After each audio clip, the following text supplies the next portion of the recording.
What's up everybody, this is Version 99 and today we're going to start those tutorials I promised. And we're going to start with the very basics of the station interior. This is just kind of meant to gloss over all the things and all the buttons, because there are a lot of them. And this is where one of the places where Eve becomes famous for being spreadsheets in space. And I'll show you what I mean here in a second. But first and foremost, start up here at the top.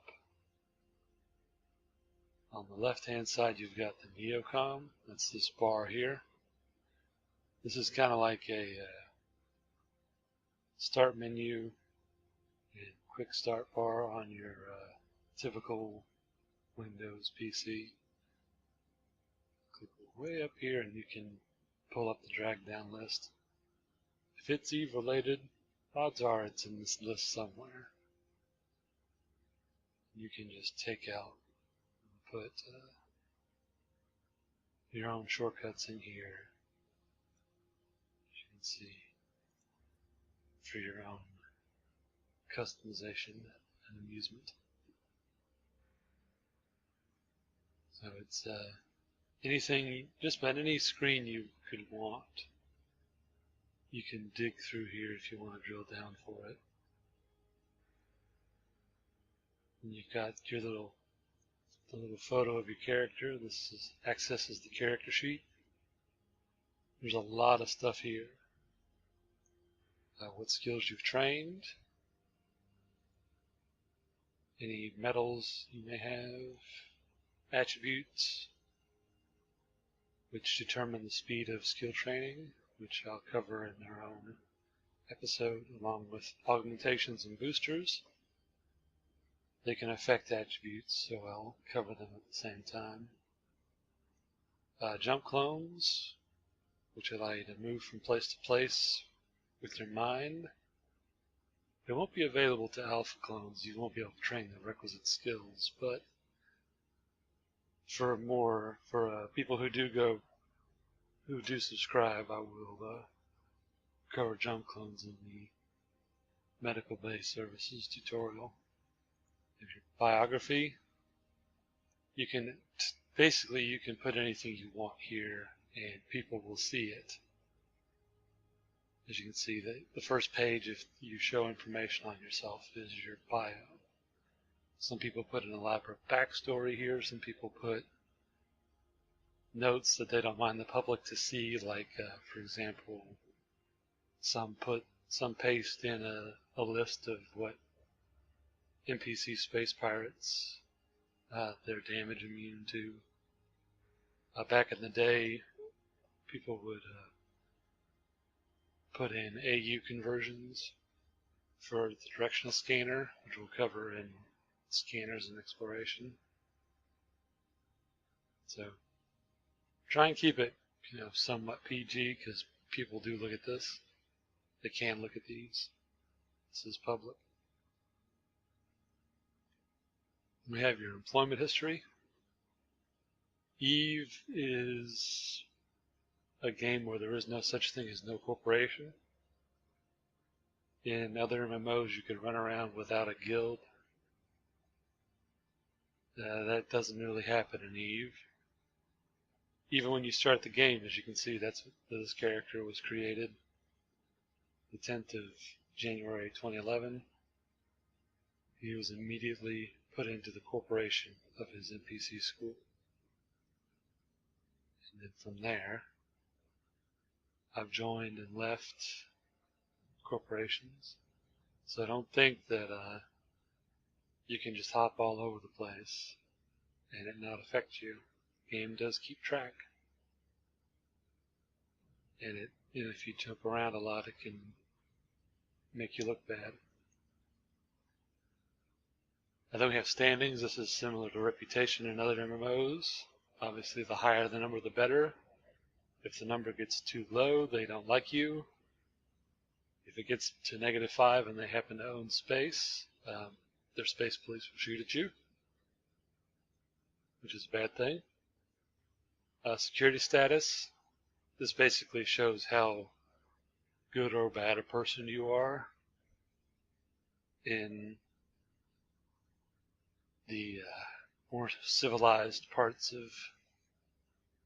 the cluster. If you kill space pirates, space police will like you, and your security status will go up. If you attack people in high security areas, your security status will go down. If it gets too low, then you will be declared open season whenever you pass through a star system, and people will be able to freely attack you. So you always want to keep your security status above a -2, at the very least. That way you don't become a free ride for somebody. Kill rights. Anytime you violence someone's spaceship, you get a kill right earned against you, which means they can press a button and you become attackable by anyone. They can also sell the right to other people for a fixed amount of money.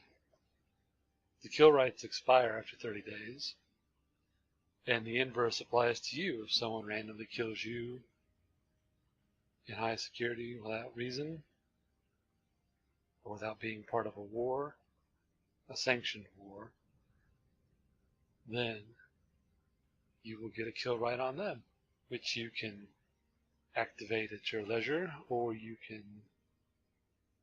sell the potential to kill them to someone else for money. Then we have the combat log. This is where the game will categorize, first off, all of your personal ship losses. EVE is a PvP-centric game. The trick to this game is to not fly what you can't afford to lose.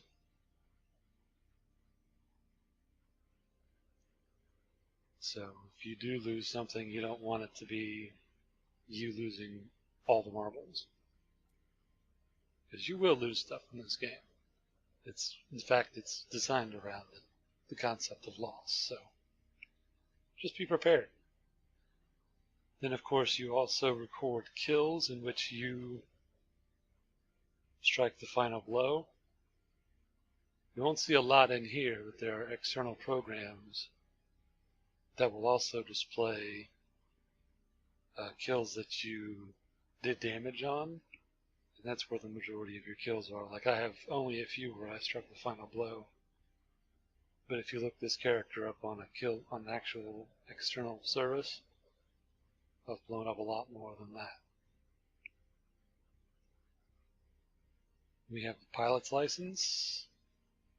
This is for, of course, Plex and Plex services. If you want to upgrade your account to be an Omega type, this is one way to do it, using in-game currency. It costs a lot in in-game currency currently. It's usually around $1 billion-esque. But if the free-to-play players won't have to have that rush anymore. Before, it was either pay cash, pay Plex, or buy account. You just you'll be able to log in, but they're moving to a different model now. And then we have the skins. These are kind of a stickler for some people. Some people just don't care about them.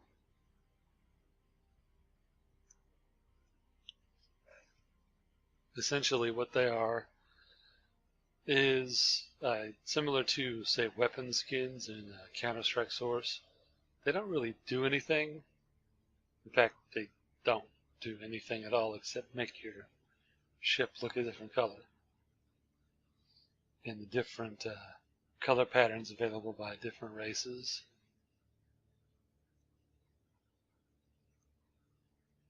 So, I mean, quite frankly, some of these are available for ISK. Some of them can only be gotten from PvE, and some can only be bought from the store. I personally don't much care for skins either way. It's just not something I worry about because I tend to fight in the kind of big fleet actions. So I'm zoomed out looking at the bigger picture of what all's going on.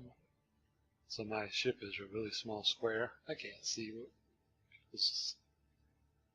Yeah, I don't see what their ships look like. I don't really care. Is it shooting at me? Yes. Then I care. Is it an enemy near me? Yes, then I care. Other than that, I don't care what it looks like. I know what these ships are, what they do.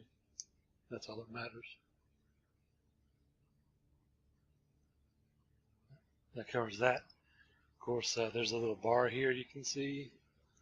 This is just a shortcut to the skill training queue. Now, I believe trials will be limited to a 24-hour skill queue. So you'll load in skills, but you can only load in up to 24 hours in advance.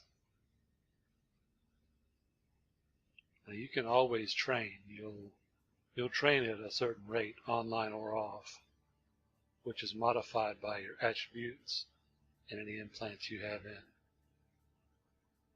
Omega characters can skill queue up to 50 consecutive skill queue items at once. That's the hard cap. They say 50 items or 10 years. Quite frankly, you'll hit 50 items before you hit 10 years. There are some long train time items in this game, but they are not that long.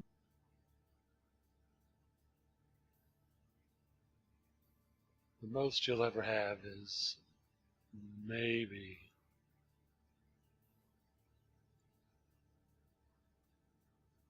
like a 50-day train if you're doing something off for one skill.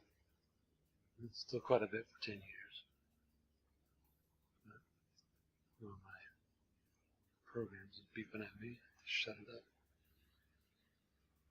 But you'll have a limited skill set with your alpha clone characters, but it's still fairly decent. You've got people and places.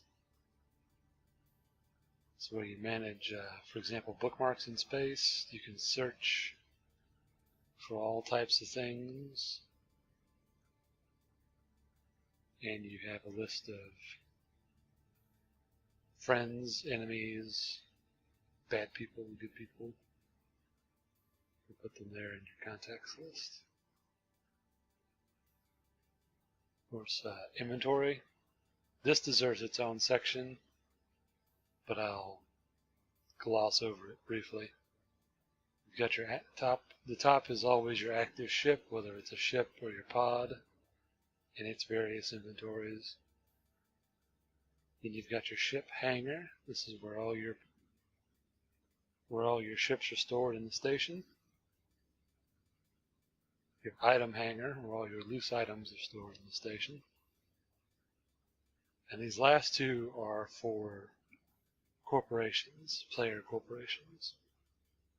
If you are a member of a player corporation, you may be given access to a hangar, specialized shared hangar that can be purchased at most stations.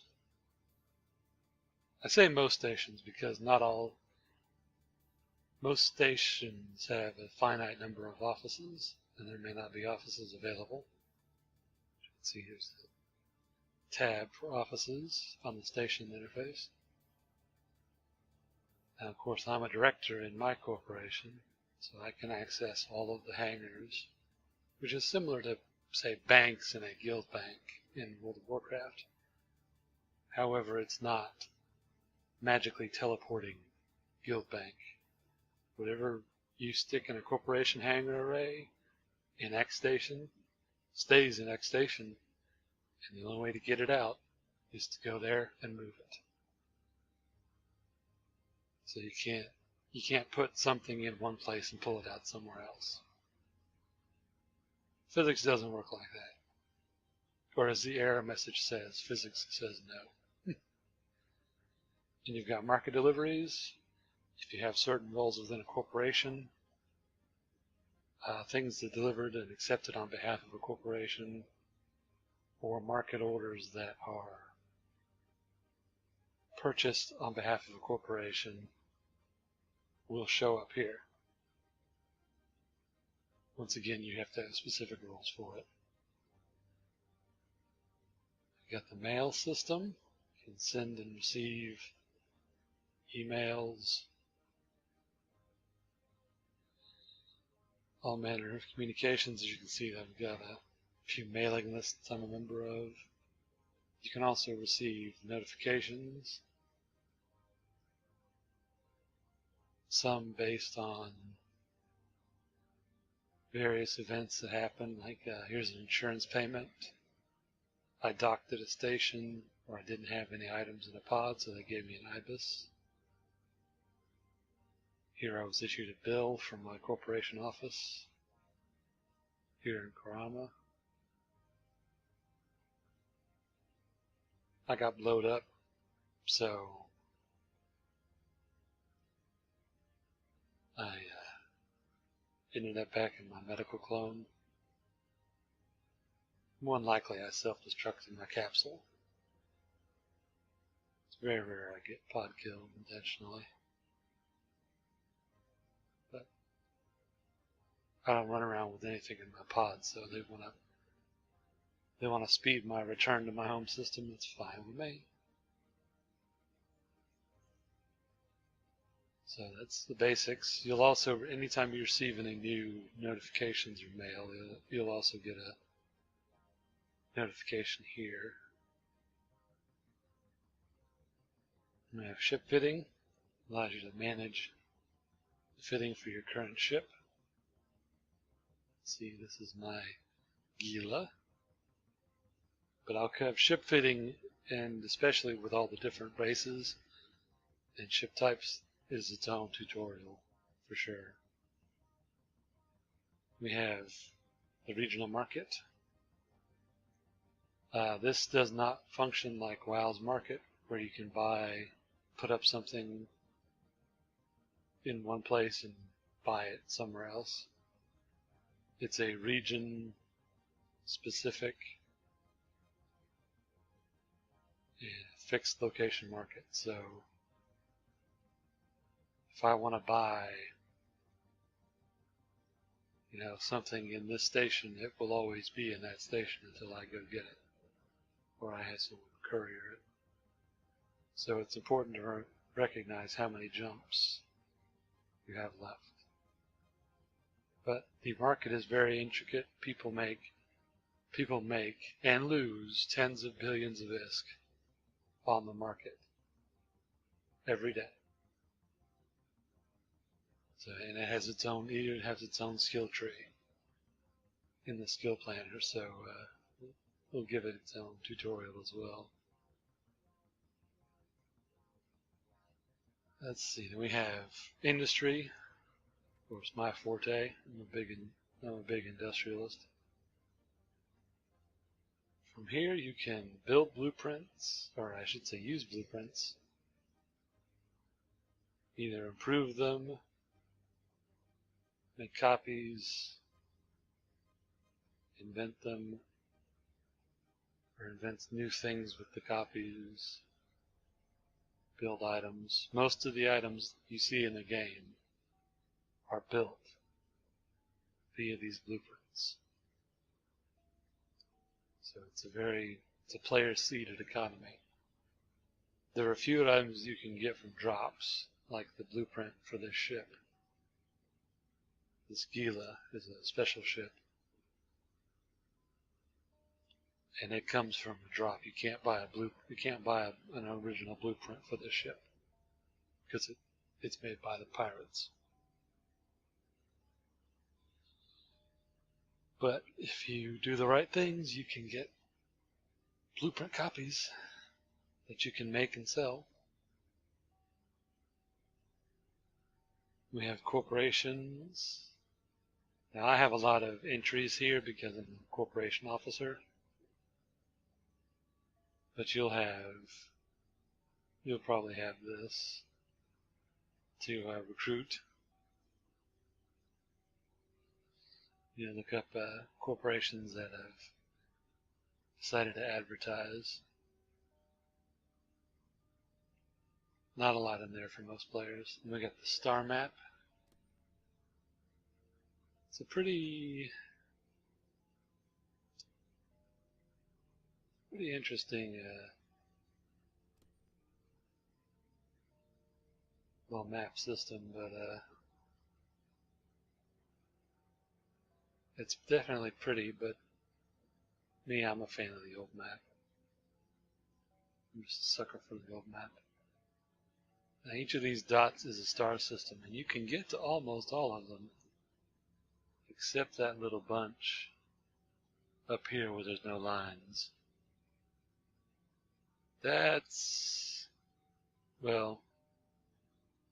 something for a lore episode, but a very ancient and powerful race kind of used to live there. And, well, they had a big star go supernova and knock out all their gates. Unfortunately, that was after they cut off all the connecting gates that used to go to their space. So, yeah, no one's really heard from them. They've kind of fallen off the face of the earth. Now, you can see the different colors. In this case, they're coded for security. The darker the color, technically the more dangerous. You can see I'm in a 0.08 system. It's kind of green number. It's pretty safe. No place in Eve is 100% safe, but it's safe enough. Then we have the oranges, as you can see, like Dantoonie here, it's a 0.4. It's kind of the frontier,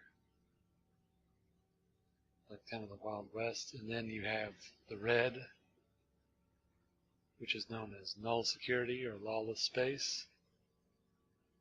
A lot of it can be owned by players, and there is no law and order there. The only law there is the law of the gun. So if you do visit, don't take anything valuable, because odds are you might lose it.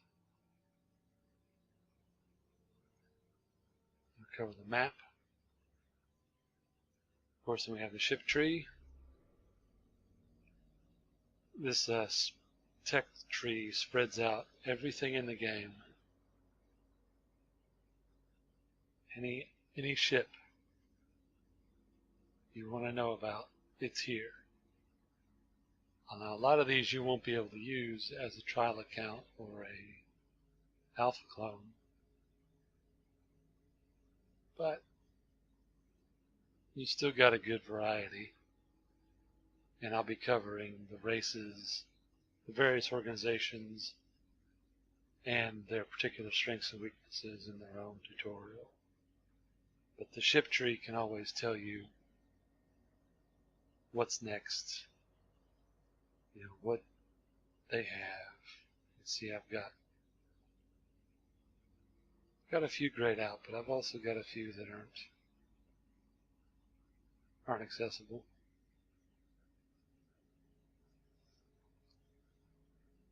Let's see. We got personal assets. Now this is essentially a list of all the stuff you have stashed all over the galaxy. And believe it or not, my list is fairly small. And it really only has a few noob ships, so yeah, I'd say I'm doing pretty well. I know people who have asset lists a mile long. They just leave stuff everywhere. Then they wonder why they have no money. maybe it's tied up in assets all across the cluster. So if you ever find yourself space poor and you don't know why, look at your assets. Maybe there's some stuff you can dig up and sell.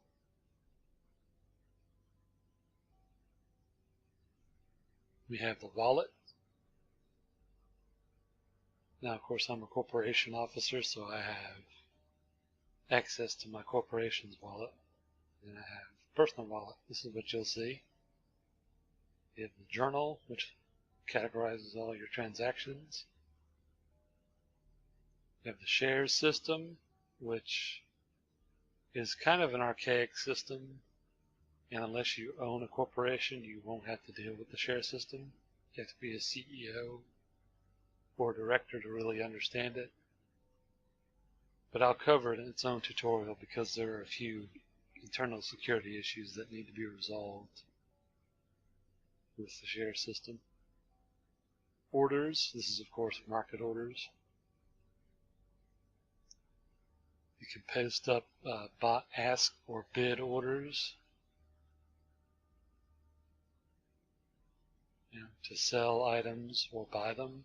This is mainly the forte of the market trading skills. Increase for example, your number of orders you can have outstanding. They affect your fees, and then of course you can see your order totals.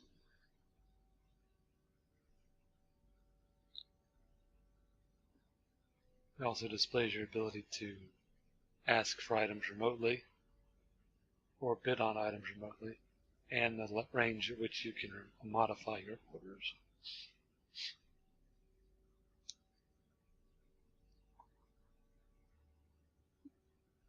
A highly skilled market trader could put up orders anywhere in his region from anywhere in his region, and he could also expand the range of his orders to cover multiple stations and regions, or multiple stations up to a region. Personally, most people do their trading in and around the JITA system.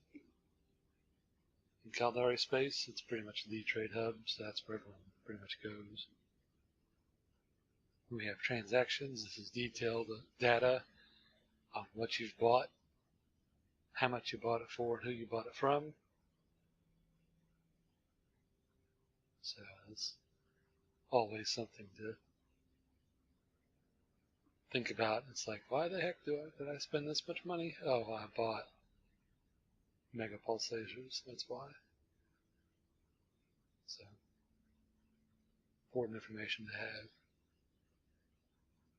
Of course, the corporation wallet, same thing, but with multiple divisions. Depending on your roles within a corporation, you may have access to one or all divisions in the corporation. You can usually, of course, load ISK into your corporation wallet. You can take ISK for yourself. You can transfer ISK to different people.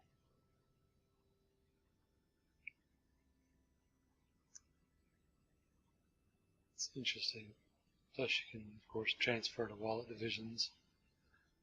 There are a lot of roles surrounding this section, and I'll probably cover it when I cover shares and security issues for CEOs. Let's see. Of course, the journal. The main one you'll want to worry about here is the Agents Missions tab. If you do missions, including the career tutorials, you can pull up the journal to review the status of the mission and review any pertinent details. It works just like a quest log in World of Warcraft. There are additional tabs here that I'll have to cover individually, but I'll have to save that for the tutorial. And we have the Opportunities map. This is something that all new players will want to do. basically you want to start right here on Welcome to New Eden, and you want to follow the dots. This full set.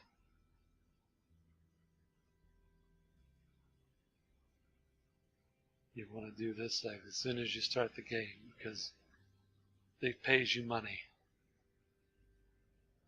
It pays you a lot of money. And then as you become more advanced,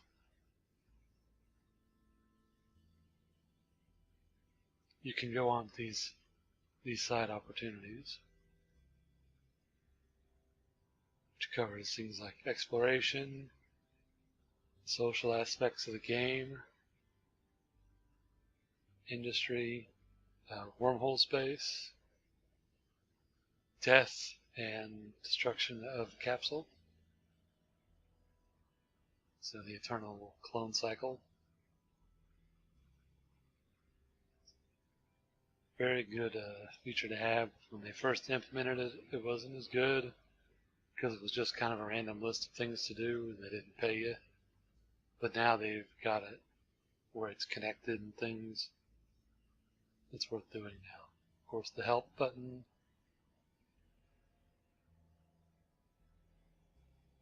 And there's even some tutorial videos that they make.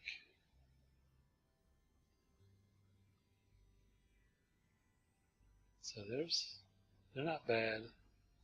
If you ever wanted to get to your career mission agents, just click Show Career Agents. You can pretty much always have one set of career agents around somewhere. Each empire has 3 of them. So if you come back from the game after a long time, you can always click that and do them again. Alright, then we got the notepad. You can scroll in random things. People can't see these. So it's a good way to just leave notes for yourself. In-game, of course. There's a few other words that are custom items, of course. Of course, the store. If you want to buy some cosmetic items, you can put it up. You got fleets. This will be more of a factor when you join a group, but you could look for, when you look for fleets for a combat action or something, or a mining fleet, you can look here once you've joined a corporation and have the proper settings. You have the contract system. Contracts are kind of fraught with peril. Eve does allow scamming, and a lot of scams do use the contract system. It's also dictated by skill. I'm not entirely sure if alpha players will be able to use much of the contract system. I don't believe so.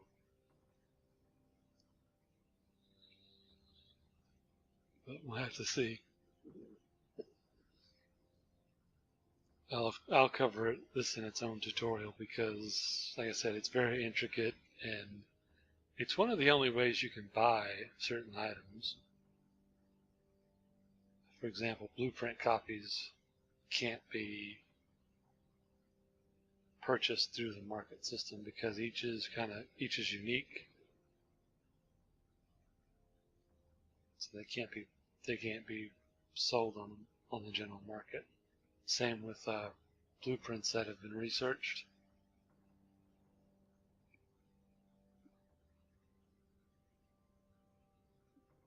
So that's something else to think about.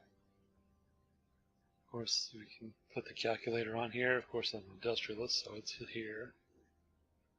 We have the agent finder. Once you get out of the tutorials and you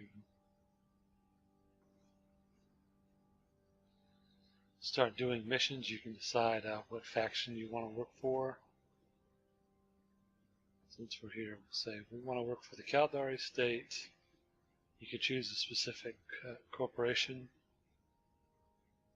Like maybe because they run the biggest trade hub in the game, maybe you want to get good in with the Caldari Navy. say, all right, we want to choose any. You can tell it what region you're in. So we're in Lone Trek. So we have Lone Trek. We can even choose a specific system or a specific security band. I always just stick with high sec. And then up here you can choose agent level. The higher your standing gets with the corporation, the better agents you'll have access to. As you can see, I can do level 4 missions on this with this character because his standings with the Navy are so high.